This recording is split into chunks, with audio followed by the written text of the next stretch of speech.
Hello dear friends, good morning to all. Prerna coaching centre में आप सभी का हार्दिक स्वागत है। तो आज हम फिर से अपनी करंट अफेयर्स की क्लास शुरू करते हैं। तो आज का हमारा पहला क्वेश्चन है क्यूएस वर्ल्ड यूनिवर्सिटी रैंकिंग 2024 में भारत के किस संस्थान को सर्वश्रेष्ठ रैंकिंग मिली है? तो क्यूएस वर्ल्ड यूनिवर्सिटी रैंकिंग 2024 में भारत के किस संस्थान को सर्वश्रेष्ठ रैंकिंग मिली है? तो इस क्वेश्चन का राइट आंसर बताना है। तो इस क्वेश्चन का राइट आंसर होगा आईआईटी बॉम्बे। क्या होगा? आईआईटी बॉम्बे। जो आईआईटी बॉम्बे है, इसके शोधकर्ताओं ने इसके शोधकर्ताओं के द्वारा बताया गया है कि जो मुंबई है, क्या मुंबई है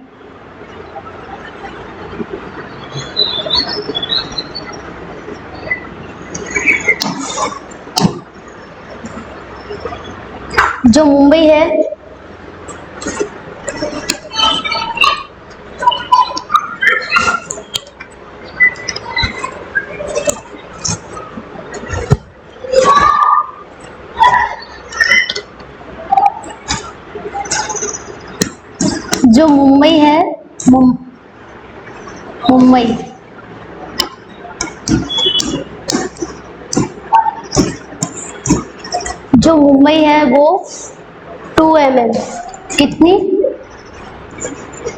2 mm की दर से समुद्र में, कहां पर? समुद्र में समाता जा रहा है। किसने बताया? ये बताया है आईआईटी बॉम्बे के शोधकर्ताओं के द्वारा बताया गया है कि जो मुंबई है, मुंबई 2 mm की दर से किसमें समुद्र में क्या कर रहा है? समा रहा है। किसके द्वारा बताया गया है? ये आईआईटी बॉम्बे के शोधकर्ताओं के द्वारा बताया गया है। जो आईआईटी कानपुर है, आईआईटी कानपुर के द्वारा क्या आर्टिफिशियल हार्ट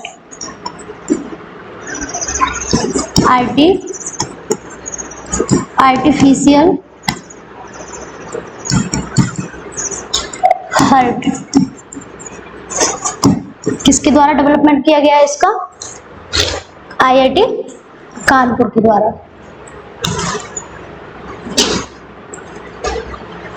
तो इसके बारे में समझ लेते हैं। भारत में आईआईटी बॉम्बे ने क्यूएस वर्ल्ड यूनिवर्सिटी रैंकिंग में शीर्ष स्थान हासिल किया है। भारत में किसने? आईआईटी बॉम्बे ने। जो क्यूएस वर्ल्ड यूनिवर्सिटी रैंकिंग है उसमें क्या किया? शीर्ष स्थान हासिल किया है। 2024 में आईआईटी बॉम्बे ने वैश्विक रैंकिंग में 149वां स्थान हासिल किया है। 2024 में आईआईटी बॉम्बे ने वैश्विक रैंकिंग में 149वां स्थान प्राप्त किया है। पिछले वर्ष 2023 कब? 2023 में यह 172 की रैंकिंग के साथ दूसरे स्थान पर था। सॉरी, यह होगा कौन से स्थान पर था? 172। आईआईटी बॉम्बे इस मील के पत्थर तक पहुंचने के लिए 23 स्थान ऊपर चढ़ गया। कितना? 23 स्थान।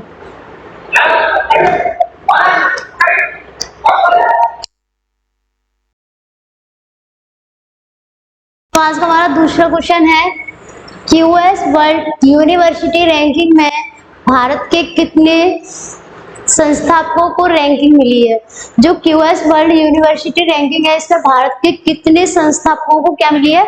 रैंकिंग मिली है। तो इस क्वेश्चन का राइट आंसर बताना है। इस क्वेश्चन का राइट आंसर होगा 45। कितने? 45 संस्थापकों को क्या मिली है? रैंकिंग मिली है। तो इसके बारे में समझ लेते हैं हम। क्यूएस वर्ल्ड यूनिवर्सिटी रैंकिंग में शीर्ष 1500 संस्थानों की सूची शामिल है। कितनी संस्थानों की सूची शामिल है? इसमें 1500 संस्थानों की सूची शामिल है। 2023 की पिछली रैंकिंग, कब की? 2023 की जो पिछली रैंकिंग है उसमें 41 संस्थान थे। कितने? 41 संस्थान थे। 2022 में कितने थे? 35 संस्थान शामिल थे। 2023 में 41 संस्थान शामिल थे और 2022 में 35 संस्थान शामिल थे। QS वर्ल्ड यूनिवर्सिटी रैंकिंग में भारत विश्व स्तर पर 7वें स्थान पर, कितने स्थान पर? 7वें स्थान पर है। विश्व स्तर पर भारत कौन से स्थान पर है? 7वें स्थान पर है। एशिया में यह 3रे स्थान पर है। एशिया में यह कौन से स्थान पर है? 3रे स्थान पर।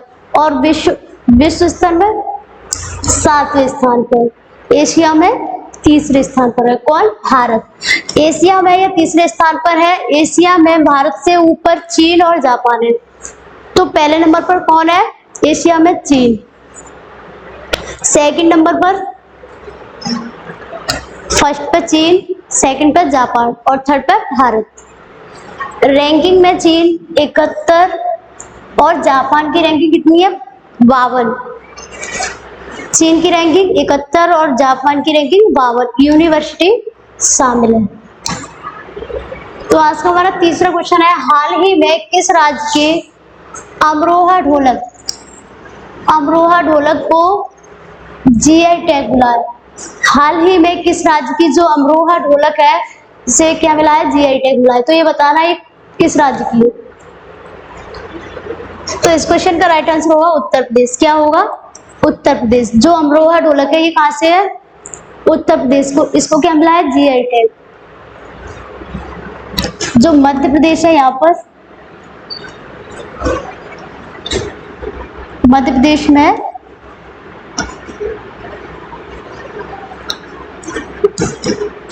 मुरैना की गजक,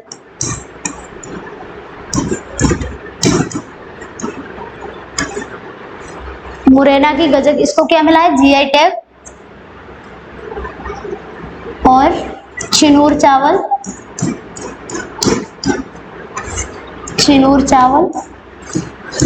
इसको क्या मिला है? GI tag. मुरैना की गजक, चिनूर चावल और गॉड पेंटिंग,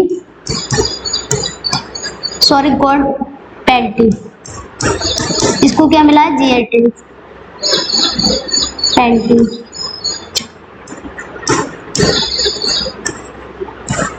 मध्य प्रदेश में इसको मुरैना की गजक, चिनूर चावल और गॉड पेंटिंग क्या मिला है? GI tag. कहां पर? मध्य प्रदेश में। जो महाराष्ट्र है, यहाँ पर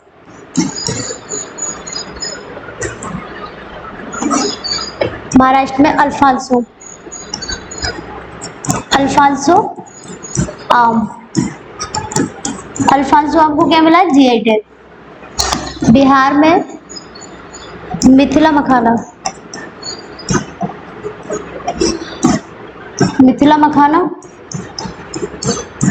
बिहार में मिथिला मखाना, शाही लीची,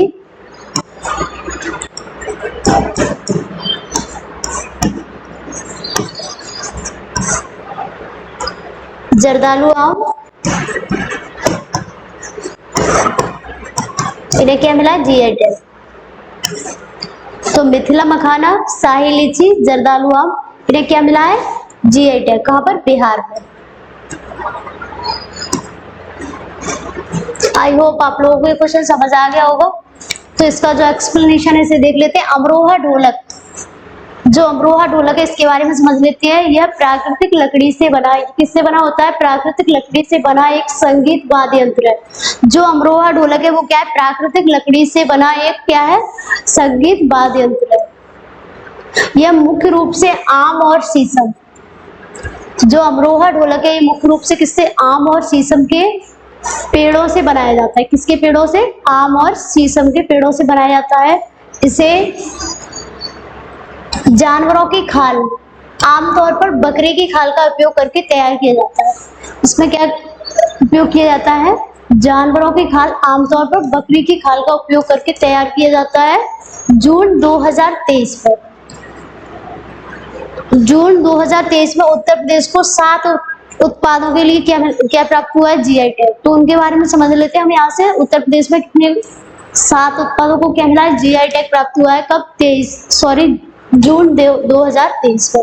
तो इसके बारे में समझ लेते हैं। जो फर्स्ट है अमरोहा ढोलक क्या है? अमरोहा ढोलक। सेकंड, कालपी हस्तनिर्मित कागज। बागपत होम फर्निशिंग क्या है? Baghpat home furnishing. बाराबंकी हथकरघा उत्पाद। बाराबंकी हथकरघा उत्पाद। महोबा गोरा पत्थर हस्तशिल्प क्या है? महोबा गोरा पत्थर हस्तशिल्प। मैनपुरी तारकसी क्या है? छठवा, मैनपुरी तारकसी। संबल हार क्राफ्ट। सातवां क्या है? संबल हार क्राफ्ट। ये सातों उत्पादों को क्या मिला है? उत्तर प्रदेश में जीआई टैग।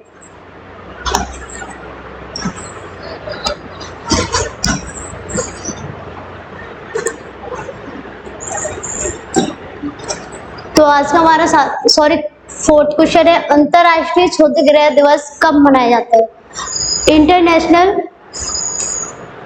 क्षुद्र ग्रह दिवस कब मनाया जाता है, इसके बारे में बताना है। तो ये मनाया जाता है 30 जून को। कब मनाया जाता है? 30 जून को। 27 जून को क्या मनाया गया है? MSME डे, MSME दिवस।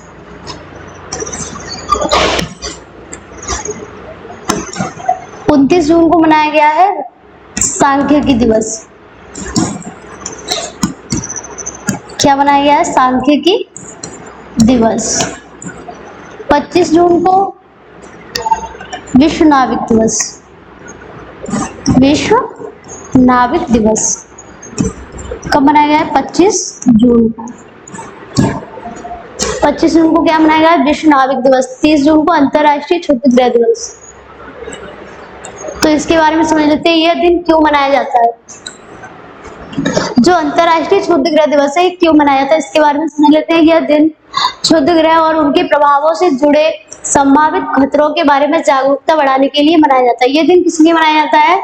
जो क्षुद्र ग्रह हैं उनके प्रभावों, क्षुद्र ग्रह के क्या, उनके प्रभावों से जुड़े संभावित खतरों के बारे में जागरूकता बढ़ाने के लिए मनाया जाता है। क्षुद्र ग्रह क्या है, तो इनके बारे में समझ लेते हैं। जो क्षुद्र ग्रह होते हैं वो क्या होते हैं? क्षुद्र ग्रह छोटे चट्टानी पिंड होते हैं। क्या होते हैं? छोटे छोटे चट्टानी पिंड हैं जो सूर्य के चारों ओर क्या करते हैं? परिक्रमा करते हैं। जो क्षुद्र ग्रह होते हैं वो छोटे छोटे चट्टानी पिंड होते हैं जो सूर्य की ओर क्या करते हैं? चारों ओर परिक्रमा करते हैं। इसके सूर्य के। वे आमतौर पर मंगल और बृहस्पति के बीच ही परिक्रमा करते हैं। जो क्षुद्र ग्रह होते हैं वो किसके? मंगल और बृहस्पति के बीच क्या करते हैं? परिक्रमा करते हैं। हमारे सौरमंडल में हजारों क्षुद्र ग्रह मौजूद है। जो हमारा सौरमंडल है उसमें कितने हजारों क्षुद्र ग्रह मौजूद हैं। कोई वस्तु तब तक क्षुद्र ग्रह कहलाती है जब तक वह अंतरिक्ष में रहती है। कोई वस्तु कब तक क्षुद्र ग्रह कहलाएगी? जब तक वह कहाँ रहेगी? अंतरिक्ष में। लेकिन एक बार जब वह पृथ्वी वायुमंडल में प्रवेश कर जाती है तो उससे क्या बोलेंगे? उल्कापिंड। क्या बोला जाएगा उसे? उल्कापिंड। जब तक कोई वस्तु अंतरिक्ष में रहेगी तब तक उसे क्या बोला जाएगा? क्षुद्र ग्रह। जैसे ही वो वस्तु पृथ्वी वायुमंडल में आएगी तो उसे क्या बोला जाएगा? उल्कापिंड। तो आज का हमारा 5वां क्वेश्चन है, हाल ही में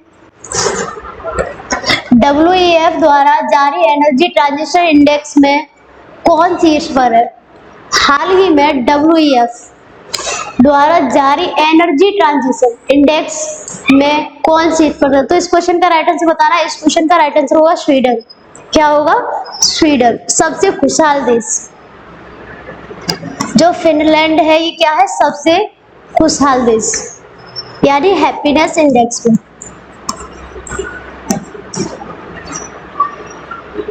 सबसे खुशहाल देश कौन है? फिनलैंड।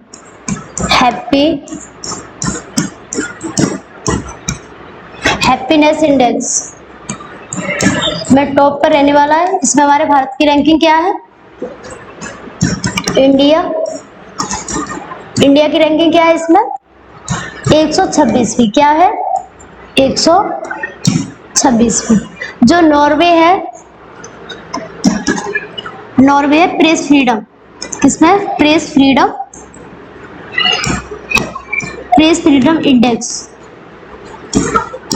इंडेक्स में टॉप पर। जो प्रेस फ्रीडम डे है वो कब मनाया जाता है? वो मनाया जाता है और इसमें 3 मई को। कब मनाया जाता है? 3 मई को। तो इसमें हमारे भारत की रैंकिंग क्या रही है? इंडिया, इसमें हमारे भारत की रैंकिंग रही है प्रेस फ्रीडम इंडेक्स, इसमें टॉप पर रहने वाला देश है नॉर्वे, और इसमें हमारे भारत की रैंकिंग रही है 113, सॉरी, प्रेस फ्रीडम इंडेक्स, इसमें हमारे भारत की रैंकिंग क्या रही है?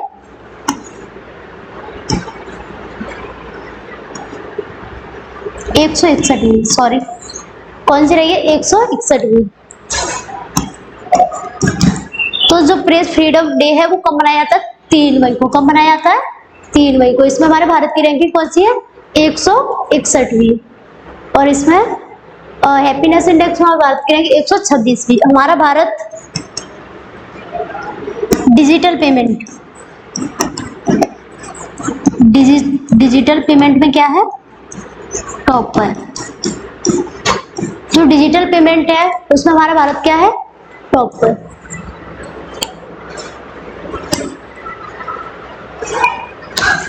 सड़सठवां स्थान हासिल किया है, जिससे इसके बारे में समझ लेते हैं। भारत विश्व आर्थिक मंच यानी WEF के ऊर्जा संक्रमण सूचकांक में कौन सा स्थान? 67वां स्थान हासिल किया है। किसने? भारत ने, जिससे ये सभी आयामों में तेजी से देखने वाला एकमात्र प्रमुख अर्थव्यवस्था बन गई है। एक्सचेंजर के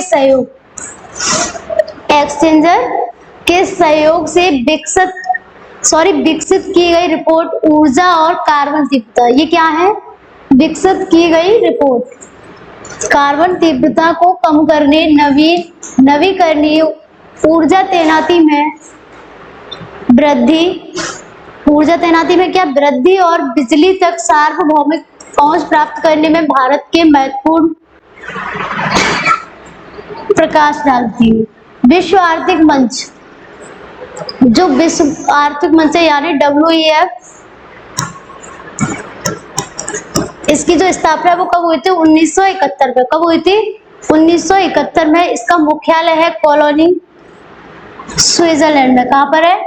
स्विट्जरलैंड में।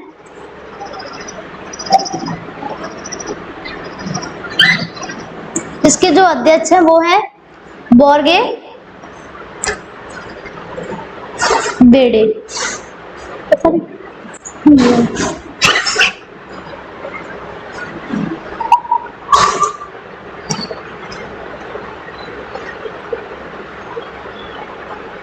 इसके जो अध्यक्ष हैं वो है बॉर्गे वेंडी। कौन है?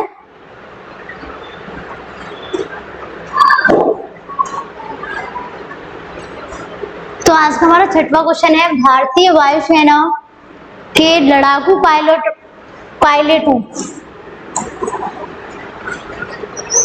पायलटों के कौशल को बढ़ाने के लिए जून 2023 अभ्यास को आयोजित किया है। तो इस क्वेश्चन का राइट आंसर होता है ना, इस क्वेश्चन का राइट आंसर होगा रणविजय अभ्यास। कौन सा अभ्यास आयोजित किया गया है? रणविजय अभ्यास। जो कॉकड अभ्यास है ये है ब्रिटेन, भारत और ब्रिटेन के बीच होने वाला अभ्यास है कॉकड। कौन सा? कॉकड, ब्रिटेन। जो सूर्य किरण अभ्यास है ये है भारत और नेपाल के बीच होने वाला अभ्यास। कौन सा? सूर्य किरण। जो वीर गार्जियन है ये है जापान और भारत के बीच होने वाला युद्ध अभ्यास। तो जो कॉकड है ये किस किस के साथ होने वाला अभ्यास है? भारत और ब्रिटेन के साथ। जो सूर्य किरण है ये है भारत और नेपाल के बीच होने वाला युद्ध अभ्यास। और जो वीर गार्जियन है ये है भारत और जापान के साथ होने वाला युद्ध अभ्यास। तो इसके बारे में समझ लेते हैं। ये अभ्यास मध्य वायु कमान के तहत विभिन्न हवाई अड्डों से किया गया, जिसका मुख्यालय कहाँ पर है? प्रयागराज में। इसका मुख्यालय कहाँ पर है यानी हेडक्वार्टर प्रयागराज में।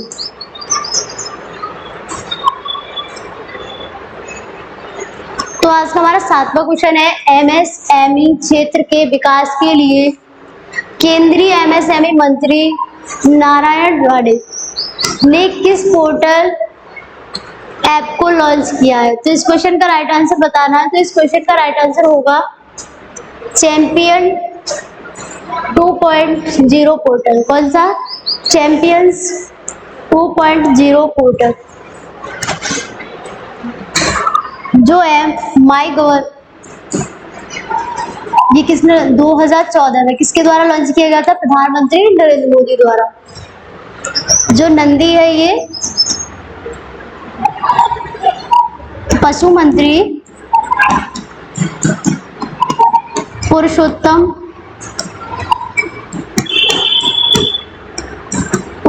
रूपाल के द्वारा। कौन सा? नंदी ऐप। तो MSME डे कब मनाया जाता है? 29 जून। कब मनाया जाता है? 29 जून।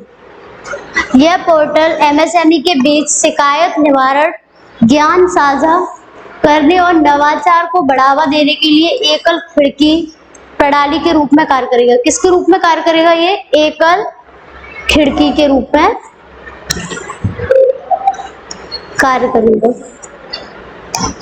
तो आज का हमारा 8वां क्वेश्चन है, हाल ही में 1 जुलाई को कौन सा दिवस मनाया गया है? हाल ही में 1 जुलाई को कौन सा दिवस मनाया गया है? तो 1 जुलाई को GST दिवस भी मनाया जाता है, SBI का स्थापना दिवस भी मनाया जाता है और चिकित्सक दिवस भी मनाया जाता है। कब? 1 जुलाई को। तो इसका राइट आंसर क्या होगा? इस क्वेश्चन का राइट आंसर होगा ऑप्शन नंबर डी, उपरोक्त सभी। क्या होगा इस क्वेश्चन का right answer? Option number D, उपरोक्त सभी। तो इसके बारे में समझ लेते हैं। पुरानी अप्रत्यक्ष कर व्यवस्था की जगह वस्तु एवं सेवा कर 1 जुलाई 2017 को देश में लागू हुआ था। वस्तु एवं सेवा कर, इसका मतलब क्या हुआ? GST।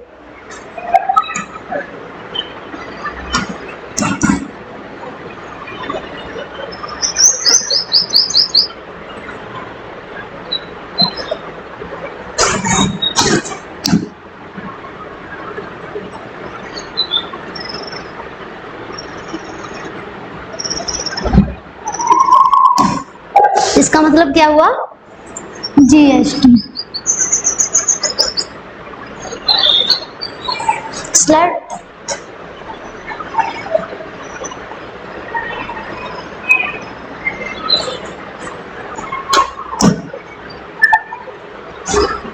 दो 2017 को देश में लागू हुआ था क्या? GST। नई व्यवस्था लागू होने की खुशी में ही हर साल 1 जुलाई को GST दिवस के रूप में मनाया जाता है। कब मनाया जाता है? 1 जुलाई को। हर साल 1 जुलाई को भारत सम्मानित डॉक्टर विधान चंद्र राय की श्रद्धांजलि देने के लिए राष्ट्रीय डॉक्टर दिवस मनाया जाता है, जो न केवल एक प्रसिद्ध डॉक्टर थे बल्कि एक प्रतिष्ठित राजनीतिज्ञ, एक स्वतंत्रता सेनानी और शिक्षा के चैंपियन भी थे। कौन? डॉक्टर विधान चंद्र राय। SBI की जो स्थापना वो कब हुई थी? 1 जुलाई 1955 में। कब हुई थी? 1 जुलाई 1955 में। इसका जो मुख्यालय है वो कहाँ पर है? मुंबई में। SBI का जो मुख्यालय है वो कहाँ पर है? मुंबई में। इसके चेयरमैन कौन है? दिनेश खारा। कौन है? दिनेश खारा।